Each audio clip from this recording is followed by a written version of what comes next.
No? Oh, we're going up. Good. Can you hear me in the back? Yeah, thumbs up over here. Jacuzzi Boys. This is a Jacuzzi Boys house tonight. That's what's up. We're going to get things started pretty soon. We'll wait till a few more people take their seats, but we've got a great evening planned for you. Thanks for showing up. And we're bringing in more tables. Thank you, Kellen. Yeah, look at those biceps.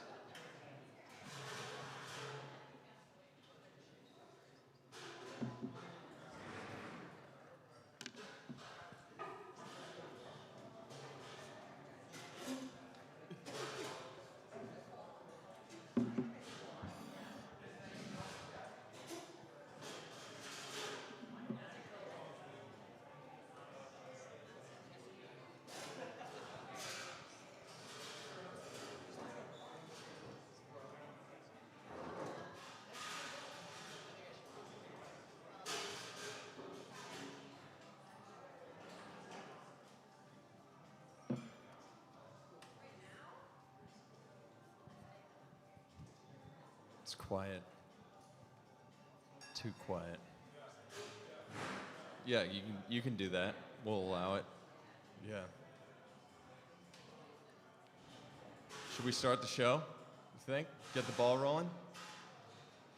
Yeah? A lot of head nods, yeah? You guys can make some noise if you want. It's a Wednesday. Is it? Yeah, it's a Wednesday. Cool. All right. Everybody, welcome back to Tracklandia. Oh, it's been a while. It's been a while since we've all gotten together, but thank you for joining us, the Portland Running faithful here. This is the Brewery Tour, stop number 1. The Brewery Tour commences now. I'm your host, Jeff Merrill. Thank you all for being here. Thank you to Hammer and Stitch for hosting us tonight. I'm drinking the Lager, and it's a tasty beverage. I was told that this is the people's favorite, so indulge yourselves. Sun Juice is also a nice one, I heard. That's a hazy. Those are very popular these days. Big thank you to the Jacuzzi Boys for hosting this evening. And shout out to our friends at Mechanotherapy, too. Everybody went on a little jog before this, so we're all stretched out, ready to go, drinking some beers now, hanging with buddies. Eleanor Fulton is here. We'll be talking to her in a few minutes. Not yet, Eleanor. Not yet. We got a few announcements before then, but we'll move quickly here.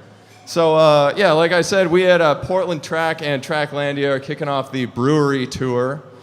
And that's going to be, we're going to go to different stops once a month, and we're going to co-host with a different running club or brand or whatever in the community. This is the premier track city in the United States, I think. Eugene is a great place to be, and that's just down the road too. But we add a nice complement to that up here in Portland with the caliber of athletes that we have here, the great running clubs here, the Jacuzzi Boys being one of them. The UAC is here too as well. The BTC, let's see, BTC Elite, Rose City Track Club, Red Lizards, West Coast Speed Shop, Stump Runners, Run Trill. You got your Team Athena too. All these super clubs here calling Portland home, and it's a pleasure to be in the Rose City.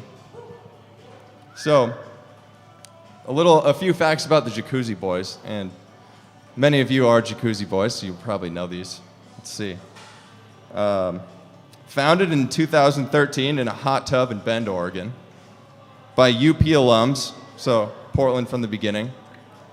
And Scotty, how many people were in that hot tub that night? It's tough to tell, huh? Yeah, it's a little hazy. A lot of steam that night. So, hard to know, but bubbles formed, dreams became realities. Scotty Olberding is credited as the founder of the Jacuzzi Boys, and he's also the Portland Track treasurer. So thank you, Scotty, for founding. How were the votes cast that evening in the hot tub when you picked founder? Well, as most things, it comes down to administration filled the USATF application. And as a man of paperwork, Sure. Well, yeah, if you're the one filling out the paperwork, then you go in the founders line there. Nice. Team colors are black and white, as you can see here on the flag. And where does the logo come from, Scotty? The wing logo there. athletics theme, I guess. We had a friend from college design the arch logo, and we're waiting for $25 on Venmo. Nice. Very successful graphic designer, and asked him to do it. Yeah. He said it made my mom. For those of you at home, a college friend designed the logo, athletics-themed logo for $25 on Venmo. Good buddy, good friend. And now it's a worldwide known logo. So, bitter rivals, the BTC Elite. What do you think? Oh, we got a BTC Elite person here. That's Lindsay, of course. They fight fiercely over road, track, trail, and mud. Their battles are legendary. The BTC Elite versus the Jacuzzi Boys. Hated. They do not like each other at all, and we make that well known on every broadcast that we do. Jacuzzi Boys' biggest victory, the 2017 Hood to Coast Relay, where they defeated the BTC Elite. And yeah, that goes down in the record books. All right, let's move on. Cross country started. First race of the year of the Red Lizard Stumptown XC Series is in the books.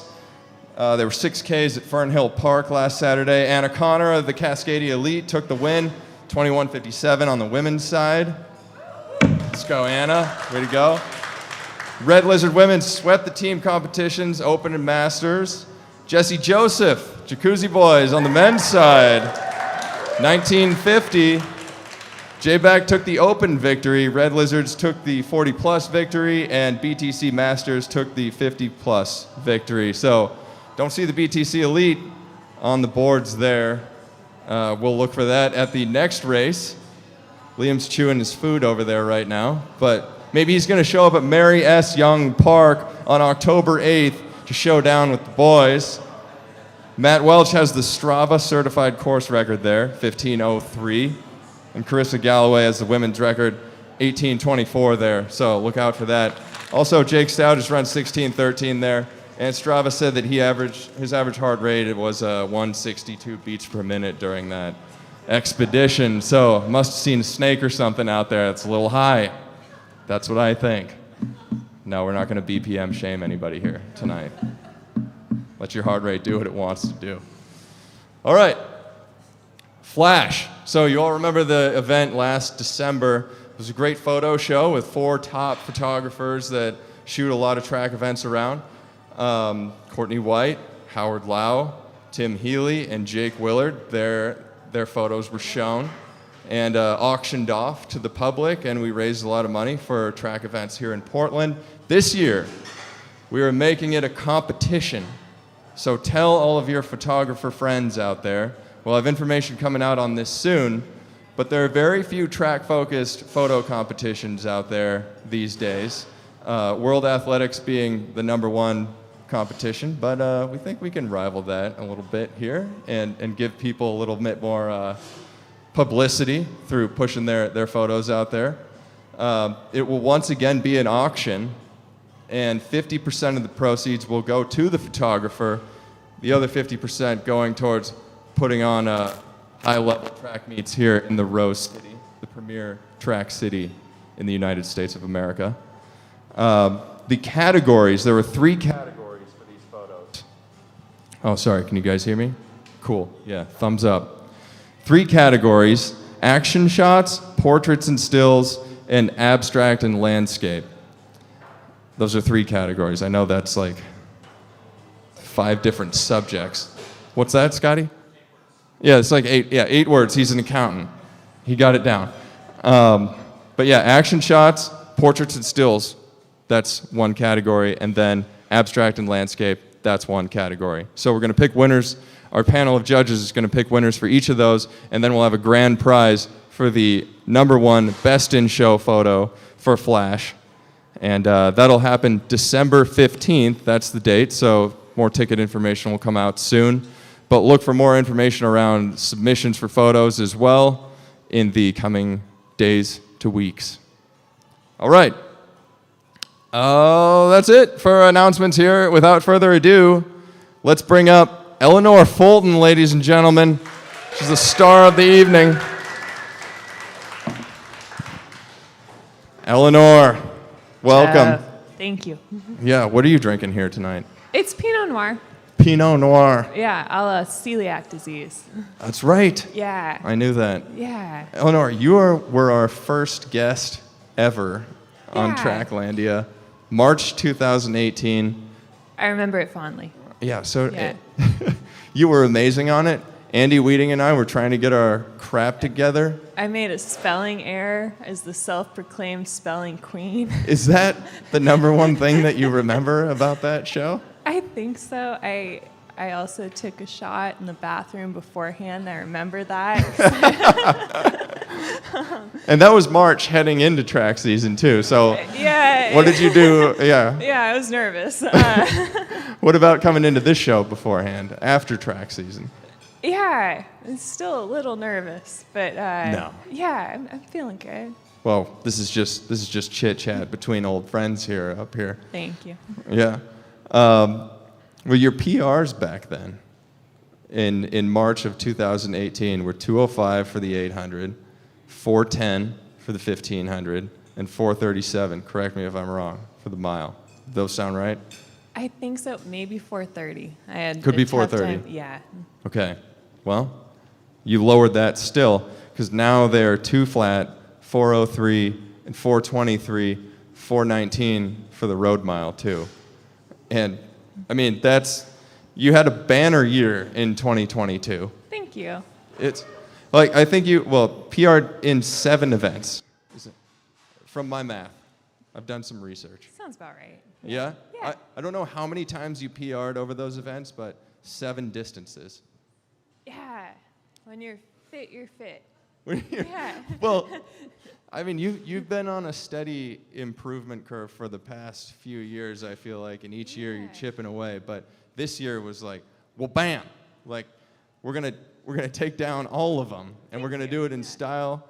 In style. Thank you. Yeah, Yeah. you're very stylish out there. Thank you. What do you attribute your success in 2022 to? I know you've been hitting the podcast junket, so you should be practiced in this Yeah, question. primed. Yeah, this one's a layup. I think I had a little bit of momentum like the end of last year that I was able to kind of keep rolling. And so I was lucky enough, I had really hoped that you can do this, but like I kind of started off this year where I left off last year, just like, yes, like this will be solid. And I think I developed a lot of confidence kind of at the end of last year that I was able to just kind of build, and when I can like see a result, then I could believe that like maybe I could like take one little step. And so I kind of see progress and I felt good about it. And so it seemed logically that like maybe I could run a little faster. So yeah. So it's all a logical progression here. No I think major so. jumps. Yeah. I've kind of struggled with like big jumps. I think Scott kind of gets on me where I'm like, well, maybe I could like take a second off my 15. And he's like, well, that's a crappy goal. And so it's like, wow, aim high. But yeah, if I can like see it, I'm like, okay, like maybe I can make like one more little jump. So those started to get fun this year. Yeah, Scotty, I think I asked him how you were looking going into Portland Track Festival, and he said she's ready for 4:03 right now. Uh-huh. Like, no hesitation there. You're ready for this right now. Yeah, he's a good one. So, yeah, I don't want to like let you go too easy with this question too, because there were like you did have major improvements. You ran 9:20 in the 2 mile too, 8:44 in the 3,000, 15:19 in the 5K. All of these, you placed 3rd in the 5th Avenue mile, 2nd at Portland Track Festival 1500. I could go on and on and on. What can you hone in on? Give us something. Is it the love and support of a good man? Obviously, and then it might be I developed so much like trust in my coaching situation where I'd gotten this far and it just kept working. And so I was like really able to like outsource any of the thinking. I wasn't second guessing anything. And all of that, you know, it just kind of kept coming together. And so I think I do believe in like momentum. And I think I was able to just kind of like catch a good wave of it this year. And it was super crucial. Yeah. But having been with this coach now for, I think it's 3 years, like I believe, and it helps. Yeah, I want to talk about that a little bit. I'll ask you about it. Your situation is a little different than how kind of the sport and the team situation is shaping up currently, and how sponsorship contracts are being written and all of that. I think many people go into this sport with an idea of success of being, I'm going to sign a contract and I'm going to get on this team and I'm going to do this, but your path is a little different here, and you've kind of carved out your own space and your own way of doing things. How did you construct that path for yourself, and well, what brought you to doing that, I guess? Yeah, and I don't think I necessarily carved this path as like this is the best way forward. Like it just kind of happened for me. I changed coaches in 2019, and I thought like pretty long and hard about joining a group. And so at that point in time, like Scott and I lived together, and I was feeling like pretty low in other areas, and I was like, well, let's not change the one thing that works. And so that was kind of the cost, was like Scott was here, groups that wanted me were not here, and so I kind of had to decide, and he was like, well, we could get a dog. like a pit bull. And, so we got a pit mix, and I think at that point in time, like I chose for me what felt like stability, which didn't feel like I had to weigh running against stability. And like the groups I was talking to, you know, I was told like, oh, like that doesn't work. Like you can't do it alone. And I was just pretty sure that like for me, success kind of needed to be a little bit like more holistic, and I didn't want to do like the long distance and like live somewhere I wasn't into. And so I felt like if I chose that situation for me, it would be something, you know, everyone I talked to was like, well, just give it a year. And I was like, okay, but what do I do in a year? Like, it still doesn't work. And so, you know, I stayed with the coach I was with at the time because I was like, well, I feel really good about this too. And I just tried to find a way to make it work. Like, I knew I still wanted to run. I did have a lot of doubts at this point in time. Like, I was like, what if I develop like a really weird form thing? It's like, what if I start like really swimming because no one's there to watch me? Yeah, so I had all these weird doubts, but like I just stuck it out nonetheless. And it for me has been the right choice. Well, it's cool to hear you say that your main concern was a form issue too. Because going into this, there's that idea of like, well, no, all these people are telling you you need this type of situation because you have these resources, we can provide you with this to be successful, and your concern is, wow, I don't want my arms to I'm be gonna get something around. really weird. I'm gonna come in just swimming. Yeah, that was the main thing that was in my head. I made Scott film me. It's like, I'll just send this to her and see what she thinks. And, yeah. But so far, not an issue. No, it doesn't look like it.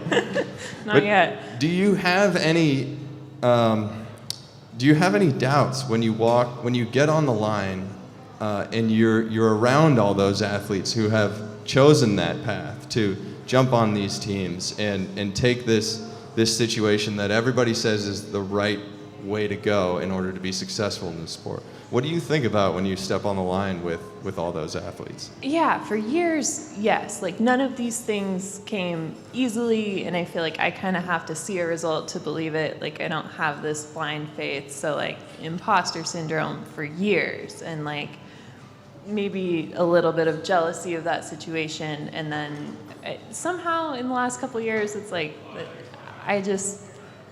I've run very close to the same times, or I'm just in that ballpark, and like I don't know if it's maturity or something, but like I no longer question that I belong because I can kind of see it on paper, and so I know that this works for me now. But yeah, didn't come easily. All these things were like hard fought and unnatural at first maybe. And I think that is definitely seen by a lot of people too, because one of our interns made an Instagram post a while back. Yeah. I think it was after you ran 4:03 in the 1500, and so many of the comments around that post were, "You're the Rose City Queen. Like we believe in you. We love what you're doing." And there was this outpouring of support and love for you because. And I felt that. Well, yeah. you're really inspiring for a lot of sweet. people. I think this sport is all set on a spectrum where everybody is competing in the same distances across all levels, and there is that possibility to reach the top. But it's difficult for many people to put themselves out there and feel vulnerable and pour themselves into something where they're not sure if they're great at it, but they see that in you, and you're very inspiring to them. Well, thank you. I told Scott, I was like, it's kind of like kids, and there's like one friend that like the parents really like, and the kids are like, this friend is not that cool, but the parents really like it. And I feel like a lot of professional athletes are like inspiring to kids because they're good right away, and I'm maybe like the parent friend who are like, I'm more inspiring to adults. No, I don't think so. Well, I think that you are. I think that you are for sure. But kids need to know, like, I mean, you're not somebody who, it seems like, doesn't chase the shiny object too. That you've thought long and hard about what something means to you and what success is. So, what in a sport where like people defining success a certain way, how do you define success? Yeah, I want to give like a lot of props to my current coach, Dina Evans, because we have this conversation a lot where I'm looking at credentials, I'm looking, a lot of times I'm the only unsponsored person, and she does such a good job of like refocusing it on performance, on running fast. Like, that's not the point. And she's like, well, you still got to go roll the dice. Like, we still have to go find out how this runs. And so I've been able to like over time adopt that. And I think, one thing is like, it's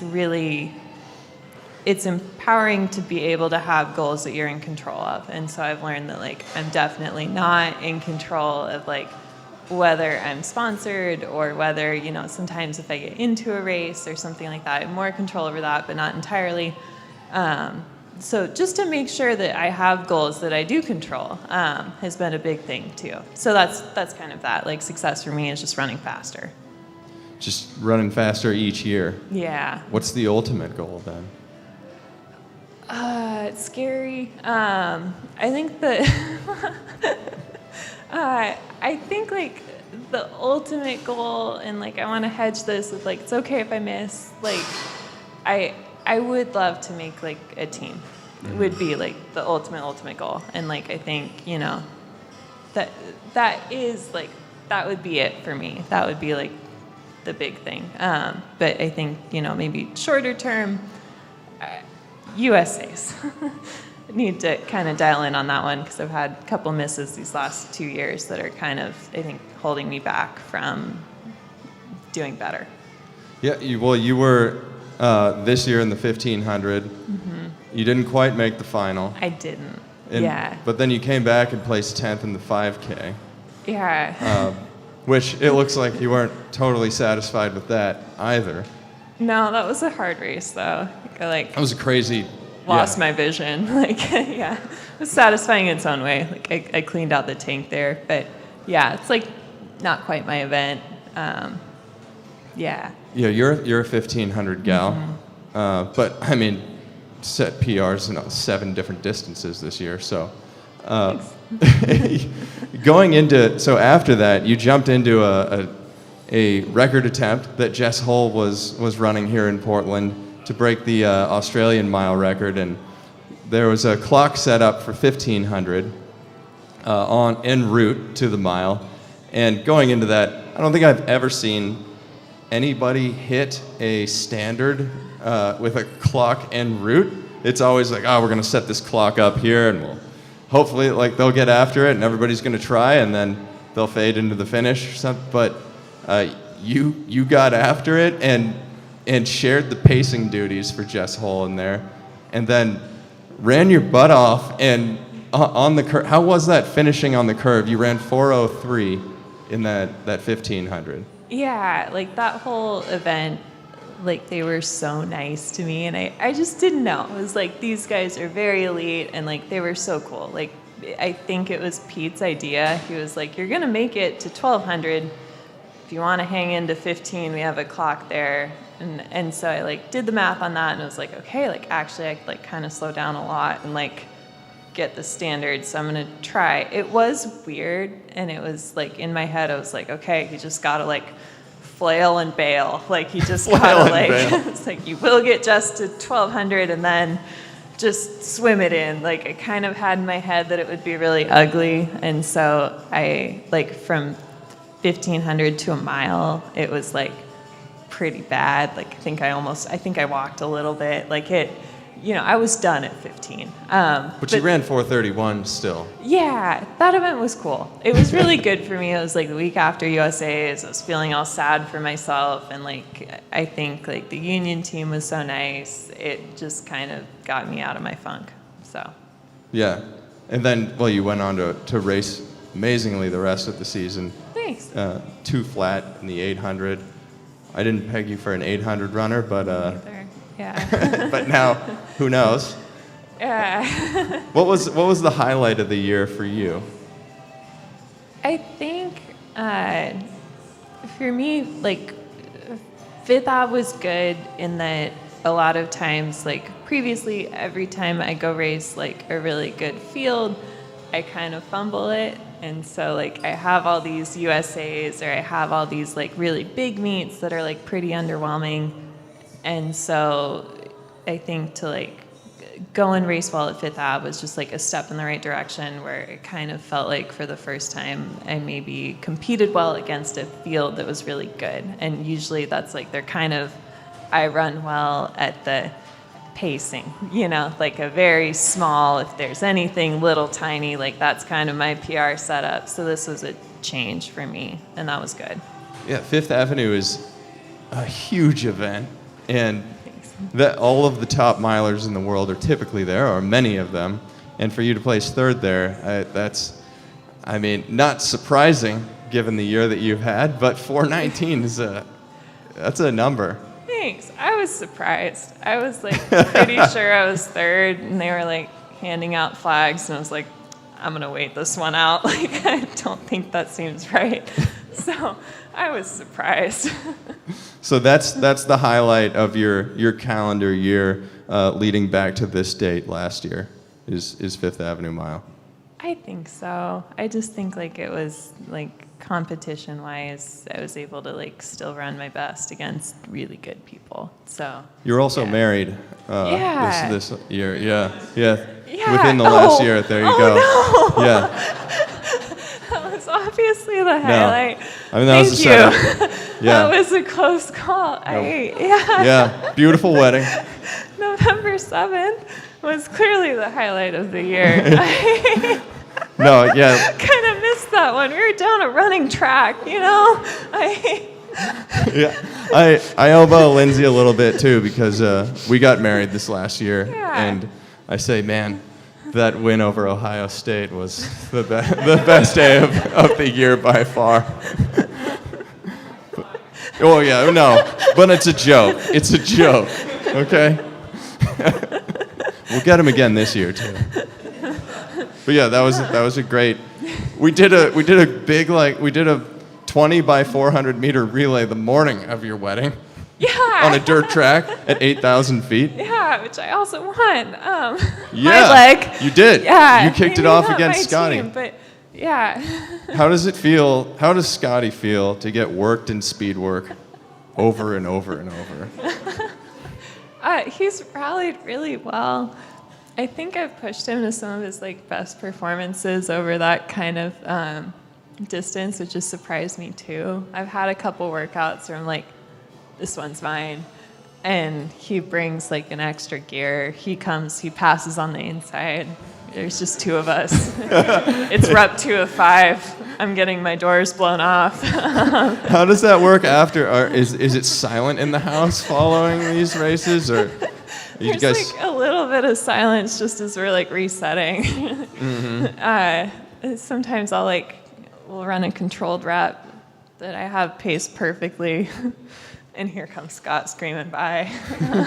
He could sense those controlled reps. Yeah, he brings a little extra when it's me. Nice. Yeah. Well, I got a few more questions here for you that I wrote out. And I want to get to these, but Yeah. can you define professional runner for us? Okay, yeah. This is one that like I trip over all the time. So I guess this is it's a good question. It's something like I've seen a couple tweets like in my more formative years, and it was like, you have to have a contract, like don't call yourself a pro. And so like, this is not the tweet you want to internalize, but I do. And so, I tell people, I'm like, well, I run against professional runners. Or like, I'm an elite. I train really seriously. And so it's a good question. I guess maybe I don't have the perfect definition for it. But it's also something where like I'm around a lot of people that are just training seriously for an event and that like probably wouldn't be considered a professional runner, but also like my day kind of looks the same way. Like if you have a coach and you're training for something, like I'm basically in the same boat. Like I don't know if it like maybe if you need to have like a big divide over like who's pro and like who just cares a lot. Like I think if you care a lot and you're training and you have workouts and a training plan, like that's the deal. Like you're elite maybe. And you've taken prize money against top competition before, directly in races that you've competed in. So I would say that that's as professional as it gets in the sport. Thank you. Yeah. Namely in the Portland Track Festival, placing second this year, which was 1500s are always the pinnacle events of the Portland Track Festival. Oh, that's nice. Yeah. I mean, they are. There's incredible competition there. And for you to come out of the pack and take some scalps, do you take names? Do you have notches in your belt there for big names that you've beaten on the track? No. No, you don't have like a room with pictures on the wall? Yeah, and they all have mustaches and like a tooth blacked out. And, definitely not, no. I definitely would. Yeah. But yeah, you can do that, and I'd love to Thank see you. that someday if you start a collection like that. Thank you, yeah. Why is Portland the place to be? You've said that you've had offers from other groups and you could go other places. Why Portland? Why stay here? Yeah, at the time, I felt like I had roots here. I had Scott here. I have some family here, and I moved from Seattle after college, and I did join a group right away. And, like, I visited here, and it was like, yes, like, this is so... It has, like, some of the cool parts of Seattle without being... It felt more, like, accessible to me. It's like, oh, it's, like, so easy to get downtown, and it's so fun here. And so...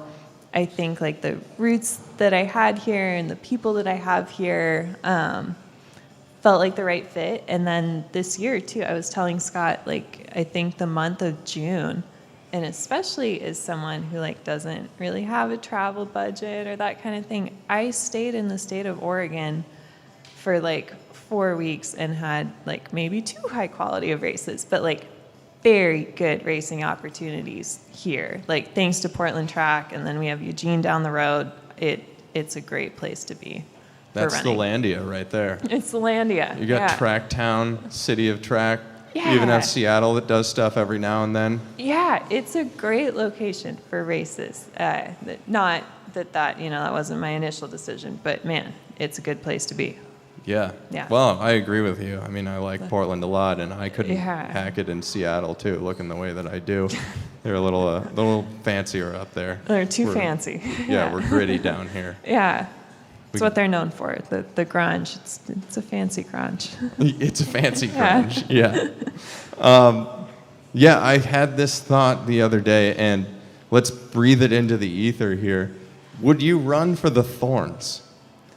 The Thorns. Like there's like soccer clubs Yeah. or football clubs in Europe that like Yeah. sponsor other athletes that do other sports and stuff thank like that. you. Yeah. If we could figure it out and like Novelty idea, of get- course. Yes. yeah, then it would thank be- you. It's the first time I've thought of it as well. yeah, Yeah. a sport-focused contract Yeah. towards track. There we go. You're a Portland Thorn. You Hey. represent the city. There we go. Because that's Yeah. something that I think stood out in that post that the intern created for you. Was like, we want you to represent us Thank you. because you Yeah. stand for everything that we aspire to. Yeah, I'm probably the most athletic choice for that kind of thing, Like other athleticism, I'm probably the natural fit for like, athletes that play other sports would really like me.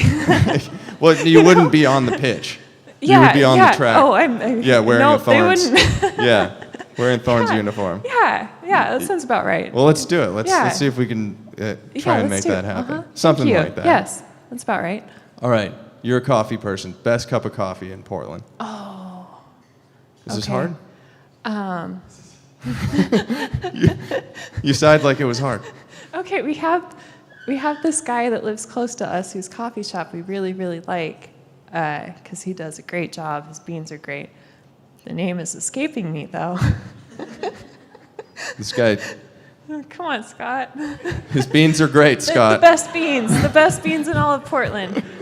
Really good Who's beans. the guy with the beans? Oh, it's close. Zamora. Cafe Zamora? Cafe Zamora in southeast Portland off of Holgate. Gladstone. Parallel to Holgate All right. is, the best beans. The best beans. Yeah. And cappuccino, go to? Yeah, he makes a really strong latte. Oh, latte. Yeah, he's like, do you want the standards 4 shots? All right. Wow. Today I will. That'll get you moving. I'm not going to back down from that. No. So have yourself a day. Yeah. Yeah, Cafe Zamora. Yeah, and Cafe Zamora. All right, let's get coffees there soon. Go for a jog. Yeah. Now we have a number of members of different clubs here in Portland. The Jacuzzi Boys outnumber everybody else right now in this room. This is their show tonight. What club do you? Right now you're kind of you're your own woman. But what club Yeah. do you align with mostly in Portland? I mean, household-wise, it has to be the Jacuzzi Boys. I have a lot of gear. I have a lot of nice gear. I almost wore the gear, and I was like, well, I'm not actually on the team. But it's a good group. It's an excellent group. Great group. A good Yeah, group. we're getting some claps here. Yeah, we And love that group. I've been told that a different name for the club is Jacuzzi Boys and Girls of America, which is so join up. There's apparel. Sign up. One more thing too. So the first show that we had you on, like we said, this was our very first show that we did. Andy Weeding was in the loop back then. The late great Andy Weeding. He's still alive. He's still with us. He actually just got married too. Yeah, we were doing our first show and we had a little game, and we knew that you were a Scrabble fiend, and Yeah. that you beat Scott a lot. I think. Yeah. Yeah, that's what you said at least. Yeah. And so we had a spelling bee, and you misspelled a word in the I spelling blacked bee. it out, to be fair. I think the whole thing I blacked out. I watched the tape recently. I went back and watched it, Yeah. And the look on your face, you were horrified when we told you that, because it was a mistake. Yeah. You knew the word, but you just got jammed up in the moment, and you couldn't spell it. Harkens back to like the worst part of middle school. You know, you're taking it to these homeschooled kids, and then all of a sudden they ding the bell, and you're they're taking it. you're going home. You're going home. Shame. Not the homeschool kids. They're going back to school. So we want to give you another chance to spell that word here tonight. Thank you. Before we send you home. Yeah. The word was defenestration. Okay. Yeah. I feel you like can ask questions. Okay. Yeah. How you would in a spelling bee or something. If you needed to like do the finger thing on this. Okay, let's do it. That seems like what I maybe should have done. Yeah. I'm just gonna go for it again, which killed me the first time, but I'm wiser now. Okay. We'll say it first, right? Defenestration, as you would in a spelling bee. Mm-hmm. Defenestration.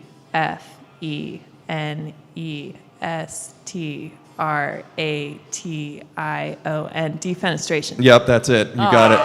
Yep. Spelled it correctly. Thank you. I was Yep. nervous the first one. You were, because you spelled denefestration the first time. So you got all of the correct letters just out of order. So we knew that you knew it, but couldn't give it to you, obviously, because that would, we got to uphold the rules. Yeah. Yeah. Well, man, it's been good sitting up here with you. Thank you. Thank you so much. Yeah, and you said training starts tomorrow for next year? Yeah, tomorrow. Always tomorrow. Yeah. Maybe Monday, but also maybe Thursday. Yeah. Yeah. Well, I mean, big year next year here in Portland, as well as Eugene, and all over the Landia, all over the West Coast. Meets in LA, sometimes Seattle. Yeah. I mean, they've got stuff on the East Coast too, so spreads far. How many continents did you run on this year? I guess. Oh no, watch me get this wrong. This would be a bad one. Only 7 to choose from. I think 3. 3 continents. I think 3. Man. Well, how do you deal with the food situation there? It's really tough. You got it. I pack oatmeal and gluten-free bread, and then I started bringing, this is an Anna Connor tip, you pack instant mashed potatoes with you. Oh, yeah. So you can make those with a hot water kettle. So meal of champions there, but does the trick. Bringing a lot of food with. That's a great call. I mean, I would never run a marathon in another country, I think, just because my stomach wouldn't be able to handle that. I don't think it would be able to handle running a marathon in general, which is not your distance, but... Right. Yeah, I underpacked for the honeymoon, and I was hangry the whole time. So after that, we've prepped. That's generous.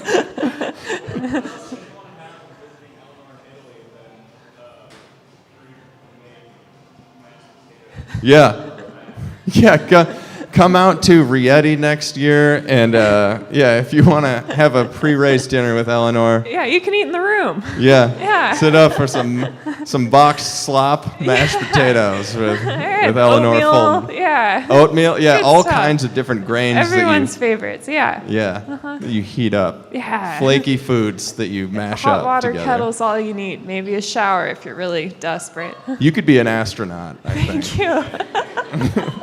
Yeah, 3 continents this year, next year the moon. All right. Eleanor, it's been a pleasure as always. Thank you. We need to do this more often. Thank you. Yeah, just very fun.